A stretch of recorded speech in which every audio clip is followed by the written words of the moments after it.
우리는 하나님의 말씀을 복음이라고 합니다. 복음. 기쁜 소식이라고 하는 말입니다.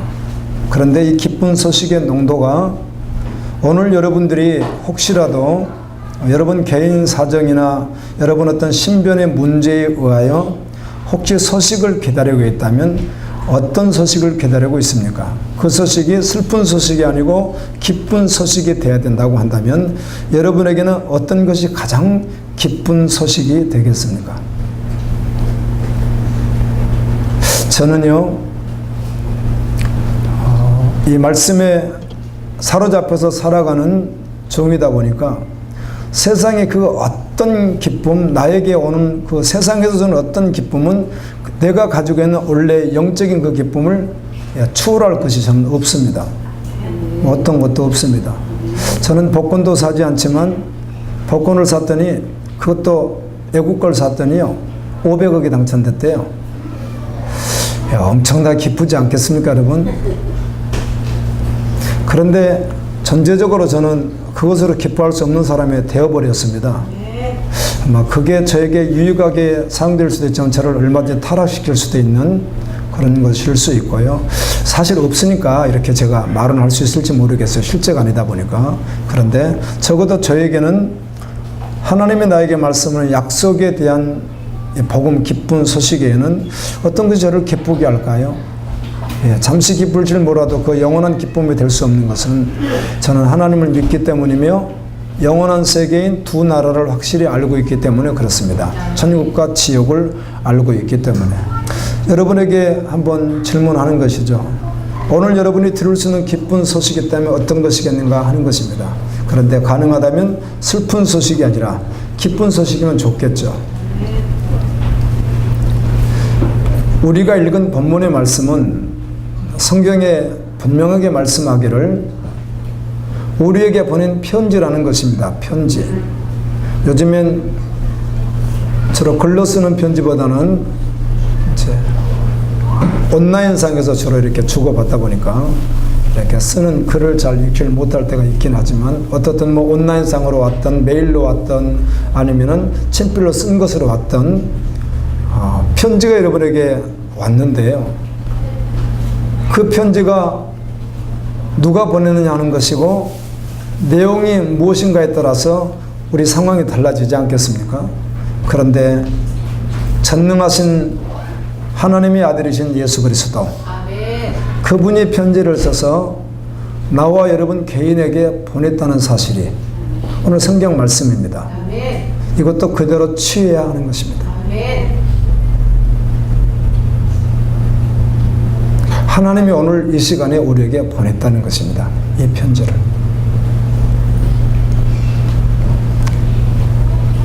주의 날 예수님의 제자였던 요한이 반모라고 하는 섬, 그 반모라고 하는 섬은 터키에서 유럽으로 건너가기 바로 밑부분, 지중해입니다. 지중해 바다 그 바로 밑에 있는 섬이 반모섬인데 이 요한이 이스라엘에서 가까운 바보섬도 있거든요.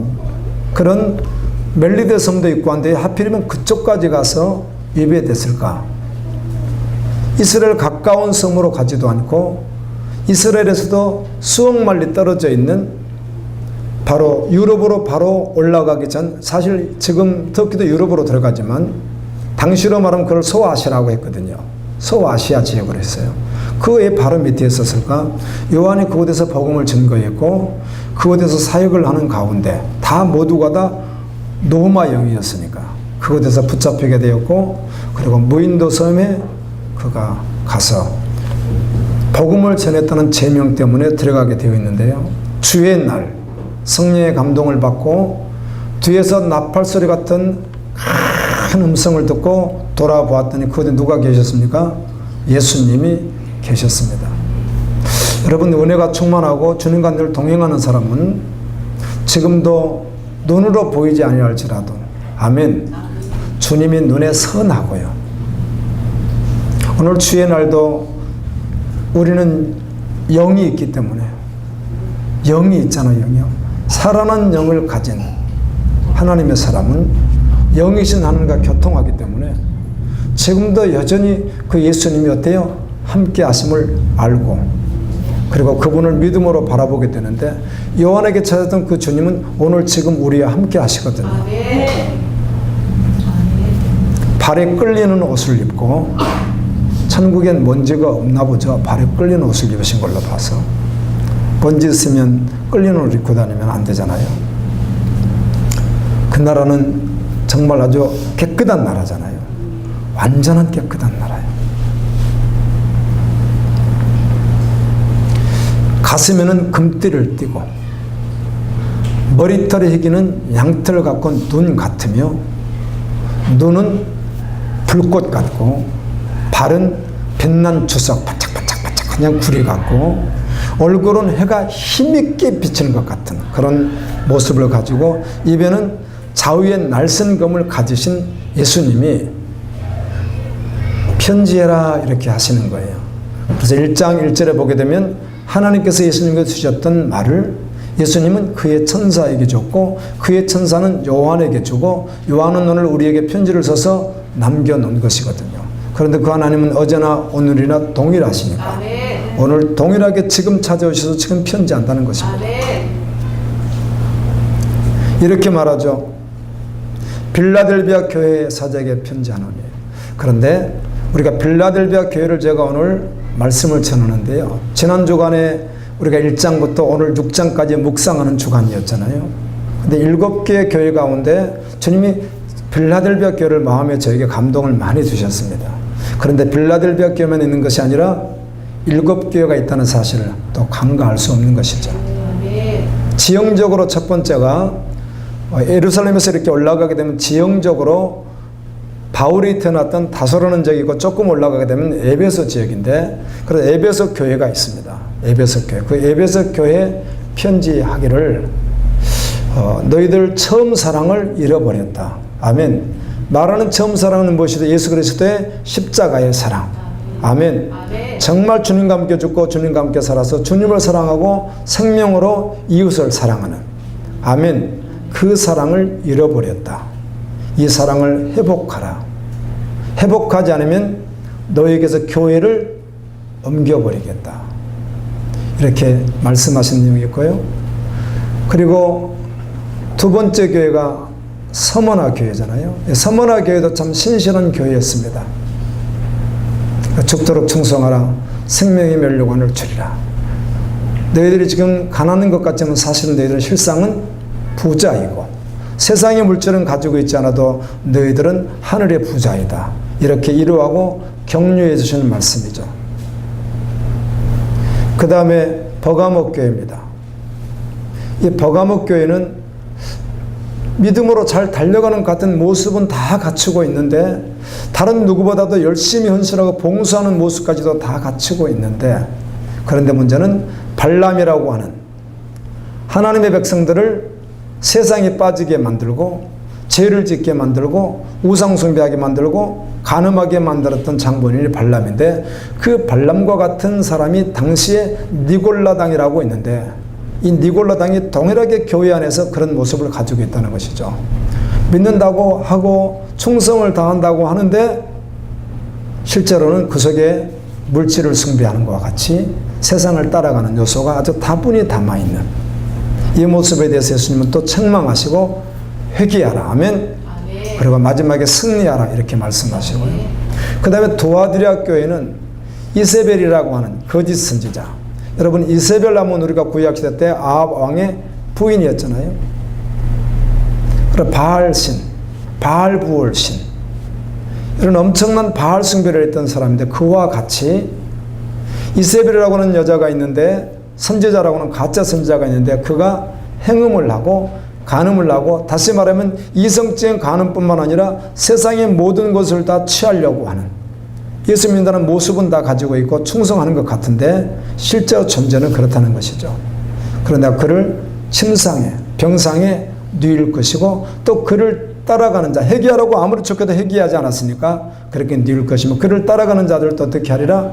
심판할 뿐만 아니라 그 여자들도 심판할 텐데 그런데 그 도아드리아 교회 안에 사단의 그 아주 아주 사악한 것에 빠지지 않고, 모르고 그런 표현이 바로 그런 뜻입니다. 사단을 모른다는 것이 아니라 사악한 것에 빠지지 않고 여전히 어때요? 믿음을 지키는 사람들이 있다는 것이죠.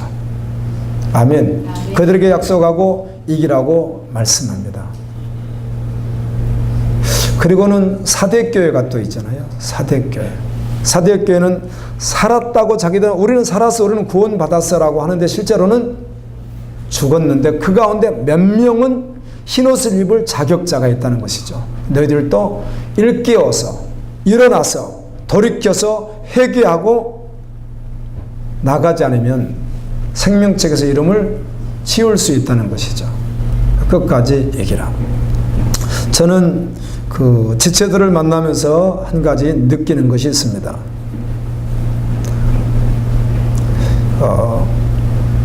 한국 교회가 6만 교회 정도 되거든요. 뭐 열방의 교회는 더 많잖아요. 그런데 오늘 주의 날 다 예배를 안 드리는 교회가 없잖아요. 드리는데 복음이 선포되지 않는 교회도 많이 있을 거라고 우리 예상하고 있잖아요. 그 가운데 혹시 구원받은 자 남은 자가 있을 수는 있겠으나 대부분 구원받지 않은 자들도 많이 있지 않겠어요? 근데 이걸 자기에게 적용할 때는 좋게 적용을 하고 남에게 적용할 때는 또 다르게 적용하고 이렇게 하는 게 아니고 말씀과 복음은 보편적으로 적용을 해야 됩니다. 모두에게 동일하게. 사대교회는 살았다고 해요. 자기는. 난 살았다고 하는데 주님은 뭐라고 하죠?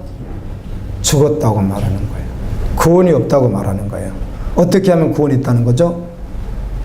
일어나서 회개하고 돌이키면 어떻게 해요? 구원이 있다고 말하는 것이죠. 다음엔 라오디아 교회입니다. 라오디아 교회가 화려하고 어려움이 없는 것, 일반적으로 어려움이 없는 것 같은데 영적인 상태를 주님이 정확히 진단하시잖아요. 그래서 여러분들이 성경을 보편적으로 적용하라는 거예요. 여러분 개인에게 적용하지 말고요. 그냥 함부로 적용하는 게 아니에요. 66권 전체를 총체적으로 적용해야 되는 거예요.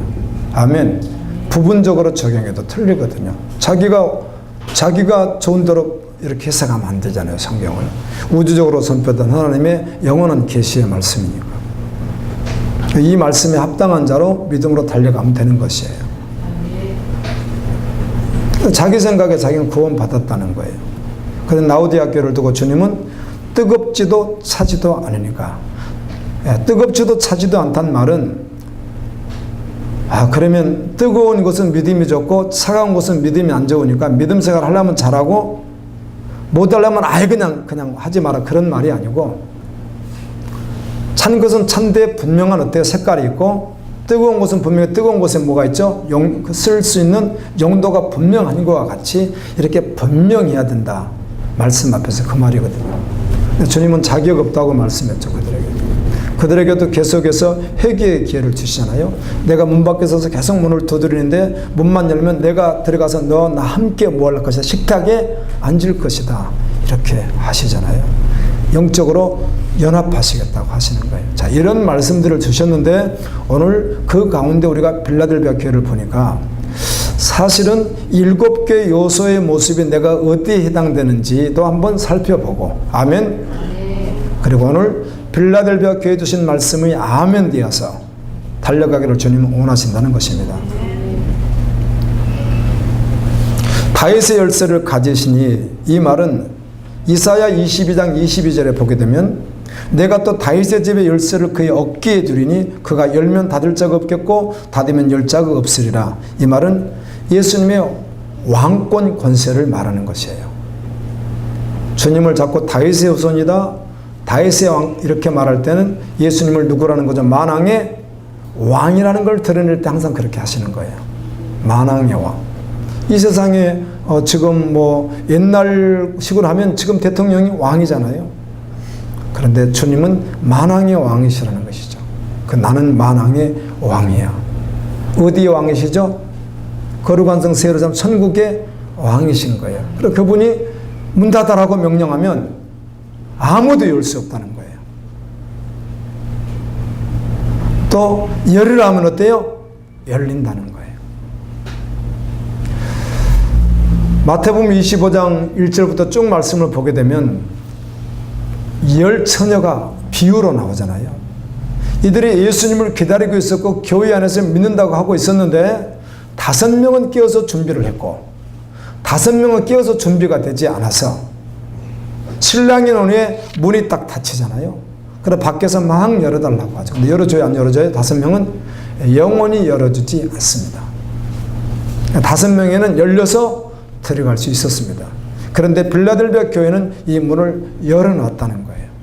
하나의 문 이렇게 되어 있습니다. 우리 한글 번역은 문 이렇게 되어 있는데 그 하나의 문이 열려 있는 거예요. 우주를 아무리 다녀도 문을 볼 수 없습니다.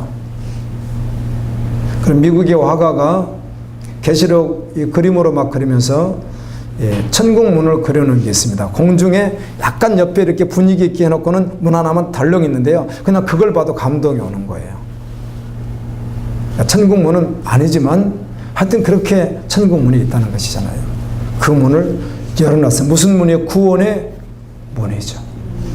뿐만 아니라 그 문으로 들어가며 나가며 꼴을 넣고 문으로 들어가며 나가며 누구와 함께하고 예수님과 함께 동행하는 바로 그 문이 열려있다 이런 말씀을 하시고 8절에 보게 되면 이 작은 능력을 가지고 내 말을 지켰다는데 이 작은 능력이라는 말은 이 뜻입니다. 힘이 적거나 그런 뜻입니다. 힘이 적거나 여러분 경우에 따라서 여러분이 이제 권력자가 될 수가 있고 기업의 총수가 될 수 있고 리더가 될 수 있잖아요. 그 리더를 약하다고는 하지 않습니다. 사실은요. 리더니까 뭐 사장이라든지 그 리더가 약하지 않잖아요. 밑에가 다 밑에 사람들이잖아요. 그런 뜻이 아니라 경우에 따라서 이런 이야기죠. 어떤 권력 밑에 어떤 기업 밑에서 아주 힘없이 일하는 어떤 한 사람을 말할 수 있다는 것입니다. 그 뜻이에요. 그 뜻이요. 믿음이 부족하다 그런 말이 아니고요. 그 뜻이에요. 그러니까 말단인 것이에요. 말단이요. 그러다 보니까 이 사람이 믿음 생활을 하는데 말단인데 믿음 생활을 하는데 위에 권력자가 아니면 위에 어떤 사장이나 회장 이런 사람들이 예를 든다면 이 사람을 막 명령하는 거죠. 이거 해라 저거 해라 저거 해라 이거를 막 시키고 막 하지 않겠어. 그런데 하다 보니까 신앙생활을 하는데 뭐가 되는 거죠? 방해가 많이 되는 거예요. 근데 힘이 약하니까 그 권력자에게 순종하지 않으면 살아갈 수가 없는 거예요. 형편이. 근데 그때도 어떻게 했다는 거예요? 그 권력자나 그 많이 가진 자나 나를 어떻게 지배하는 그 사람에게 순종하기보다는 누구에게 순종했다는 것이죠? 그러니까 얼마나 고난이 있었겠어요.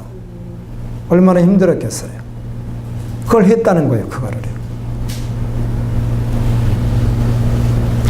우리 한국교회도 처음 기독교가 들어왔을 때 그 양화진이라고 우리 양화진 우리 선교 훈련 받다 보면 이렇게 갔다 오고 하는 곳이 있잖아요. 근데 그 양화진이라는 제목으로 쓰는 책이 있습니다. 이만하게. 한국 교회사의 내용인데요. 양화진에 그렇게 그런 분들이 거기 묻히게 됐는가 하는 것부터 시작해서 한국 교회가 들어와서 그 후에 어떤 핍박을 견뎌냈는지 하는 그런 내용들입니다. 그 내용을 읽어보면 14살짜리가 예수를 믿는다는 것 때문에 죽임당하는 사건도 나오고요. 또 갇히는 사건도 나오고 또 선교사님들이 죽임당하는 사건도 나오고 그리고 양화진 책에 보면. 그래서 우리 배간 30년 전만 해도 상황 따라서 어떤 환경 따라서 믿음 생활이 다를 수 있는데 대부분의 많은 초창기 기독교인들은 핍박이 좀 있었습니다. 죽임 당하기도 했고요. 그때 당시. 여러분 오늘날 우리 예수 믿어서 죽임 당하는 문화 아니잖아요. 우리나라는. 니에미야 기도 이렇게 또 복음신문 보다 보니까 요독수용소라고 북한에 그곳에 이제 정치범도 가고 기독교인도 들어가는데 뭐 자살한 걸로 봐서 기독교는 아닌 것 같고요. 내가 저기 너무 힘드니까 모범이라고 해가지고 6개월 들어가 있었는데 하루를 딱 만나게 해줬더라고요. 가족들을 흩어놨다가 뭐 정치범 아니겠어요. 예를 들면은 뭐 기독교인들이 그렇게 쉽게 북한의 기독교인들이 그렇게 자살할 것 같지는 않거든요. 네 사람이 그냥 자살해 버렸더라고요. 너무 힘드니까. 그런 권력자, 가진 자, 폭행자, 어떻게 보면 자기 하나 남고 온 세상에 자기를 공격하는 것 같은 그렇게 연약한 모습이었음에도 불구하고 믿음을 어떻게 했다는 거예요? 지켰다는 것이죠. 그래서 우리 130년 전하고 초대교회하고 역사 속에 보게 되면요, 참 믿음을 지켰던 신실한 시대가 있었는데 오늘날은 좀 많이 변질됐죠. 그만한 믿음을 보겠는가? 별로 그렇게 보기가 쉽지 않는 것 같아요. 그런데 한 가지 착각할 수 있다는 것입니다. 그래도 나는 주님 나라 가겠지. 정확하게 말씀 앞에서 자신을 분별하고 아멘. 아멘. 믿음으로 확정짓고 작은 능력을 가졌지만 주님을 배반하지 않고 타협하지 않고 달려가는 믿음의 종들 되기를 예수님 이름으로 축원합니다. 10절에 보면 빌라델비아 교회 너희가 인내의 말씀을 지켰은즉 이렇게 하는데 여기 인내의 말씀을 지켰다고 하는 말이 이 뜻입니다. 인내하라고 했다는 거죠. 성경에 야고보서 1장에 보면 인내하라고 하잖아요. 아멘. 인내해라 이렇게 말하는 거예요. 하나님께서 말씀을 지키기 위해서 뭘 해라? 인내해라. 그런데 그 인내가 뭐 조금 참는 정도가 아닐 수 있으니까 막 밟고 짓밟고 짐 이기는데도 어떻게 복음을 붙들고 그리스도의 향기를 드러내면서 끝까지 인내하는 수준까지도 말하는 것이지 그냥 조금 참는다 그 수준이 아니잖아요. 주님이 하신 그 말씀 너희들 잘 인내해라 라고 주신 그런 말씀들을 어떻게 했다는 것이죠? 듣고 순종했다는 것이죠. 인내는 성경에 보면 인내라는 말씀 나오는데요. 인내라고 하는 말은 그 어떤 믿음의 생활, 트라이얼, 시련이죠. 그러니까 복음 때문에 달려가다가 받는 그 시련 속에서 인내하게 되면 반드시 어떻게 변하는가? 그리스도 인격으로 변화되는 거예요. 아멘. 인내하는데 화내고 싸우고 다투고 너죽고 이렇게 하는 것이 아니라 그리스도인은 그 상황에서 어떻게 대적자를 악을 선으로 갚으면서 악한 죄를 위해서 뭐하고? 기도하고요. 저도 금요철야 때 이야기다 보면 우리가 불쑥불쑥 우리도 모르게 훈련되지 않는 인격 때문에 복음 아닌 말을 그냥 일반적으로 그냥 쉽게 던지고 우리가 이럴 때가 있어요. 그래서 저도 항상 그럴 때 깜짝깜짝 놀래요. 야, 정말 늘 복음의 말을 해야 되는데 익숙한 것 때문에 그냥 금방 나 아니고 다른 사람 이렇게 해가지고 금방 말이 튀어나오고 하더라고요. 그런데 정말 시련 속에서는 여러분 빌라델비아 교인들이 속에 악이 남았겠어요. 집 밟는데 힘이 하나도 없는 그들을 권력과 세상에 가진 모든 자들이 핍박하고 고난을 줘서 예수 믿지 못하게 방해할 뿐만 아니라 바울이 고백하듯이 만물의 찢기, 이 말은 우리 식으로 표현한다면 손톱에 있는 흙 있잖아요. 무슨 일을 하다가 새까맣게 낀 거 있잖아요. 더러워 보이잖아요. 우리 그걸 어떻게든 씻어내잖아요. 잘라내든지. 이와 같이 여김을 당했다고 고백하듯이 그렇게 여김을 당하는 거예요. 그런데도 끝까지 인내하라는 말씀을 지켰다는 이들은 속에 악이 남고 상처가 남고 고통이 남는 자들이 아니라 그리스도의 신실한 인격을 어떻게 한다는 거죠?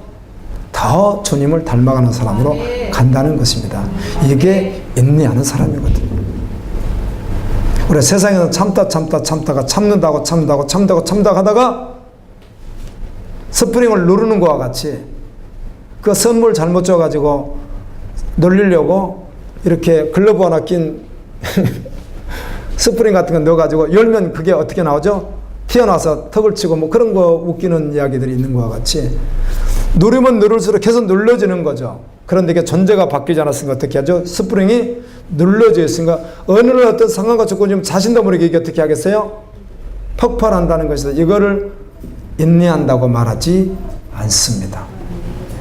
성경에서 말하는 주님이 인내하라, 말씀을 지켜 인내하라 이렇게 빌라델비아 교회에게 말씀을 줬는데 그 말씀을 인내했다고 하는 말은 바로 그 뜻이에요. 나 죽고 주님의 사심으로 말미암아 아멘.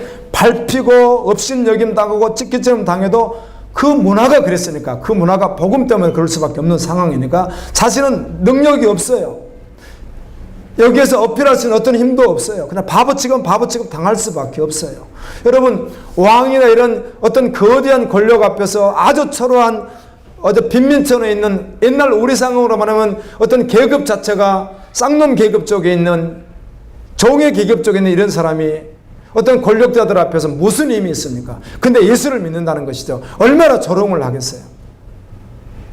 자기들보다 못한 정말 세상에서 보잘것없는 자발린 이런 인도에 그런 말이 있는 것과 같이 아주 쓸모없는 지금도 인도 같은 데서 이런 사람들을요 우리나라식으로 한다면 양반 같은 계급층이요 그 여자를요 유린을 하고 막 죽이고 해도요 고발해도요 바로 뒤로 나가버립니다 사람들이요. 지금도 그런 문화가 현재도 존재합니다. 인도에는. 우리나라는 상상도 못할 일이죠. 우리 느헤미야 기도하다가 보면 또 중보기도 이렇게 하다가 보면요 그 자매를 그렇게 해가지고 또 왜 매달아 나와요 사람들 보라고. 그런데 고발이 안 되는 거예요. 고발이요.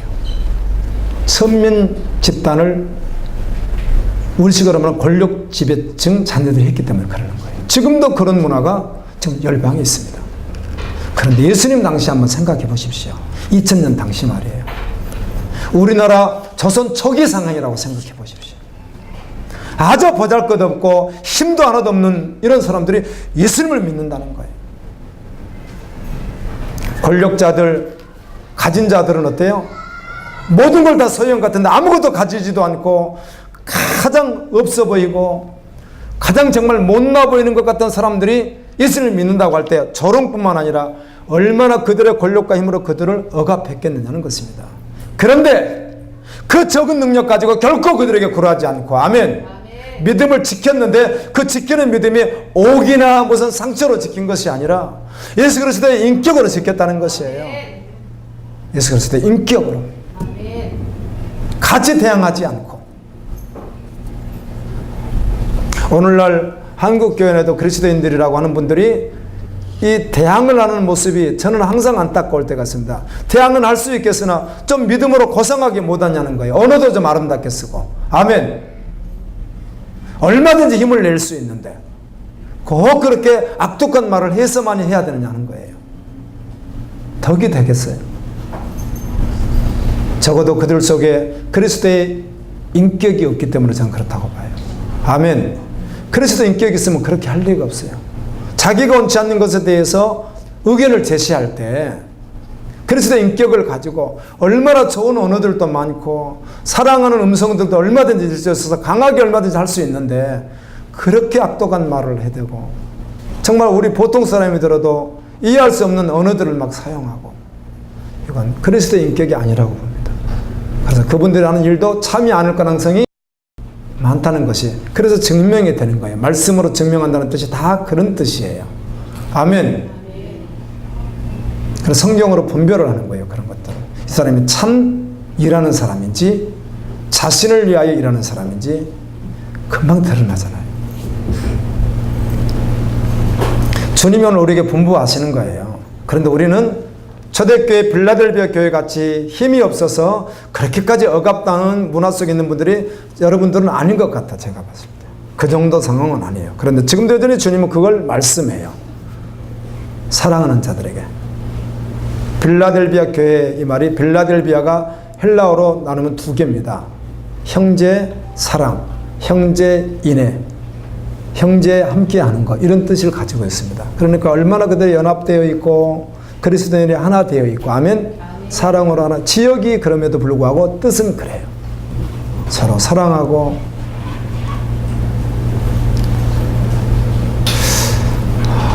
요한 1서를 보면서 정말 주님의 사랑 말씀 너무 많이 하시잖아요. 아멘.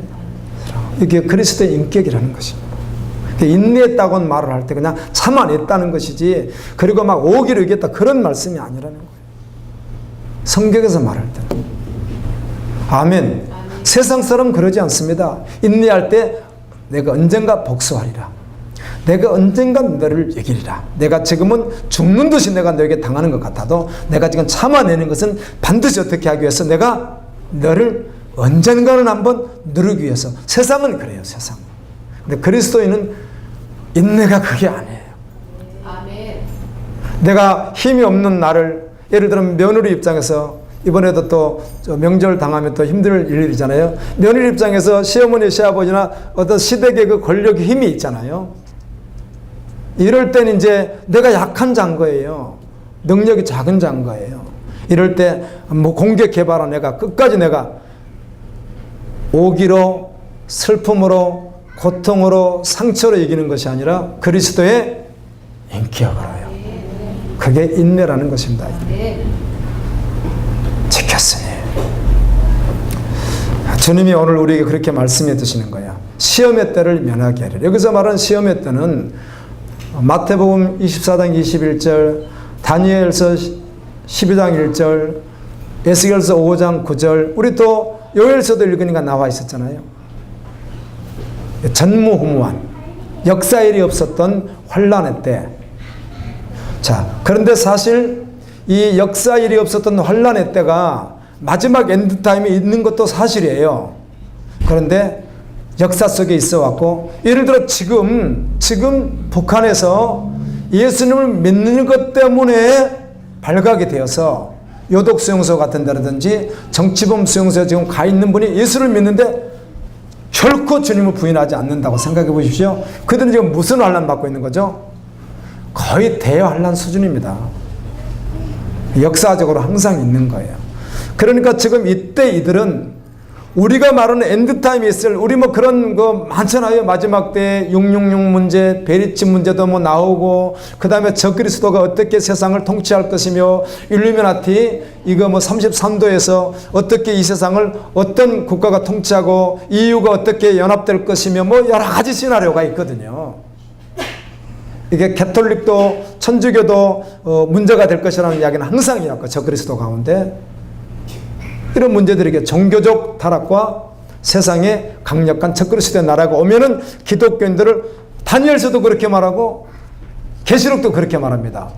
어떻게 하겠다는 것이죠? 스가랴도 그렇게 말하고, 우리 믿는 자들 그들에게 이길 수가 없다는 거예요. 그게 무슨 말인가 하면, 여기서 이길 수 없다는 것은 믿음으로 이길 수 없다는 말이 아니라 우리가 살아가는 삶 속에서 그들의 권력 앞에 우리가 이길 수가 없어서 죽임을 당하든지 고난을 당할 수밖에 없는 것을 지는 것이다, 이렇게 말하는 거예요. 그런데 우리는 그 지는 것이 뭐죠?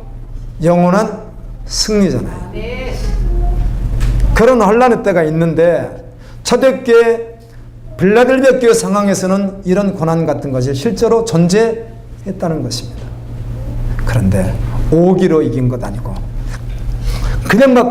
그냥 견디고 참은 것이 아니라 그리스도의 인격으로 계속 변해가면서, 아멘. 핍박을 당하면 당할수록. 갑자기 생각이 나네요. 지금은 세상을 떠나셨지만 일제시대 때 학교 여학교 선생님이신데 안이숙이라고는 25살 자매예요. 일본 동경 유학을 하고 한국에서 뭐 동경 유학 한 걸로 봐서 그래 가정이 그렇게 보낼 수 있었던 환경이었겠죠. 그리고 서울에서 여학생 학교에 있는데 뭐 중학교인지 고등학교 여고인지 여고 있던 것 같기도 해요. 25 먹은 자매인데 신사참배를 해야 되잖아요. 동방예를 갖춰서 이렇게 하잖아요. 남산에서 아주 대대적으로 하는 거예요. 이때 일본 헌병들도 다 따라가고 막 이렇게 해가지고 아주 대대적인 행사인 거예요. 근데 이분이 그냥 오직 믿음만 말하니까 학생들도 궁금했던 거예요. 이분이 가서 과연 신사참배를 할 것인가 안 할 것인가. 이렇게 교단에서 목회자들이 그냥 비참하게 머리 숙여버릴 때거든요. 이때가. 할까 안 할까 다 지켜봤는데, 실제로 이분이 다 동방예를 갖춰서 이렇게 다 하잖아. 이렇게 신사참배를 하는데 이분만 하늘을 향해서 기도하고 계시는 거예요. 25살 먹은 안희숙 자매님이. 작은 능력이다, 그 말입니다. 권력 앞에 어떤 능력? 힘이 없는 사람이라는 거예요. 그 권력 앞에 아무런 힘이 없는 사람이에요. 그들이 어떻게 하면 내가 방어할 수 있는 어떤 세상 힘이 하나도 없는 사람이에요. 그런데 믿음으로 머리를 들고 있어요. 싫어해요. 그렇게 해서 이번에 평양 감옥에 수감되게 되죠. 수감돼서 이 자매가 폐병도 걸리고 몸도 아프고 이런 눈도 좀 희미해지고, 영양실적으로 하면 눈이 잘 안 보이거든요. 학교 선생님이시네. 그때 신사참배 했으면 되는데 안 한 거예요. 인내로. 그런데 어쨌든 그분이 기술한 그 책에서는, 죽으면 죽으려는 그 책 속에 그분이 기술한 책에서는 원망이나 불평은 일단 기록하지 않아요. 오직 예수 그리스도 복음. 그리고 그 안에서 중국 여자들도, 그때는 이제 일제시대니까 중국 포로도 잡혀 있는 거예요. 평양교도소 여자. 그런데 그분이 너무 발이 싫으니까 자기 가슴을 내주는 거예요. 자기도 몸이 병들어 있는데 발 이렇게 시키라고. 성경에 그렇게 나와요. 그 성경이 아닙니다. 그 책에 그렇게 나와요. 그리고 음식이 들어오는데 죽으면 죽으리라니까 살아계심을 믿고 원래 금식하고 그러면 얼마나 어렵겠어요. 지금 몸도 병들었는데 그런데도 그 음식을 그 중국 자매에게 주면서 복음을 전하는 모습이 있어요. 여러분 물어볼게요. 이 자매가 힘이 없어서 능력이 없어서 선생님 하시는데 신서참배 하지 않았다고 감옥에 갇혔는데 5기간 하고 하여튼 이랬으면 그렇게 할 수가 없다는 것입니다. 주님은 사랑하는 마음이 있으니까. 아멘. 그들 영혼들에게 복음을 전해드리는 사명이 있으니까. 그리고 일본 의사당에 장로님하고 2분 가가지고 실한데요. 현수막을 하나 제작해서 갔어요. 일제시대니까. 그래서 일본은 반드시 패망한다. 패망하긴 했죠. 그래서 이걸 둘이 가지고 와가지고 장로님 둘이 가지고 와가지고 그 국교의사당 뒤에서 하고는 소리를 질렀다가 또 체포돼요. 일본에 있자고 다시 또 평양교도소로 수감되고 그러다가 1945년 8월 15일이 지나서 그분이 사형당하지 않고 나오게 됐어요. 이분이 일본어도 너무 잘하고 하니까 일본 경찰들도 조금 함부로 대하지 않았어요. 예수 믿는다는 거 빼놓고 너무 신실하잖아요. 그리고 일본 동경 유학을 했을 뿐만 아니라 일본어를 또 능통하게 잘하니까 일본 헌병들도 이렇게 함부로 대하지 않았어요. 그러나 감옥 생활은 그대로 고스란히 다 했죠. 와, 이게 그리스도의 인격입니다. 힘이 하나도 없고 연약한데 복음으로 달려가는 사람의 그리스도의 모습이라는 것입니다. 주님이 오늘 우리에게 말씀하시는 것이죠. 주님은 말씀하실 때는 하시더라고. 권위를 말씀할 때는 하시던데 막상 십자가에 달려 돌아가 죽음이 결정된 그때 순간부터는요. 주님은 침묵하시잖아요. 어떠한 말에도. 이렇게까지 해요. 예수님이 하나님이신데 병사들이 제사장 앞에서 얼굴에다가 이렇게 천을 하나 씌우는 거예요. 천을 씌웠어요. 앞이 안 보이는 거죠. 그리고는 이렇게 두세 놈이 있다가 하나가 딱 때리는 거예요. 뺨을. 누군지 알아맞히라는 것이죠. 얼마나 비참한, 얼마나 굴욕적인, 보통 인간은 참아낼 수 없는 수치예요. 그게. 이해되시죠? 그 말이에요. 그 말이. 성경에 나와 있는 말이 그 말이에요. 누가 쳤는지 알아맞혀봐. 그 말이. 지들 몇 명 해놓고 우리 그 장난치면서 뒤에다가 이렇게 놓고 손가락 어떤 거지 이렇게 할 때 있잖아요. 그럼 이건데 하듯이 그 장난을 치는 거예요. 예수님에게요. 만왕의 왕이신데. 주님 거기에 대해서 한 번도 어때요? 언급하지 않습니다. 그대로 그리스도의 사랑. 아멘. 하나님의 사랑을 그대로 실천해 가시잖아요. 누구를 구원하게 하여? 원수들을 구원하기 위해서. 자신을 찌르는 자들을 구원하기 위해서. 자신을 모두, 이게 성경입니다. 믿음의 농도와 수준이 이렇잖아요. 사실 성경. 우리가 너무 혼동하고 살아갈 수 있어서 다시 한번 주님 앞에 깨달는 은혜가 있었으면 좋겠습니다. 그런데 그런 시험의 때를 면하게 하시겠다고 하시더라고 주님이. 내가 석기어린이 내 가진 것을 빼앗기지 마라. 면류관을 빼앗기지 말라고 하고 성전의 기둥이 되겠다. 절대로 너희가 성전은 떠나지 않을 것이다. 그 말이에요. 12절 말씀에. 주님을 결코 떠나지 않을 것이다. 아멘. 사실은 오늘 신약시대 때 성전이, 우리도 성전이지만 누가 성전이시죠? 예, 요한복음 2장에서도 말씀하시고 계시록에서도 말씀하시고 주님 자신이 성전이에요. 그러니까 너는 기둥이 되어, 성전의 기둥인데 어떻게 떠납니까?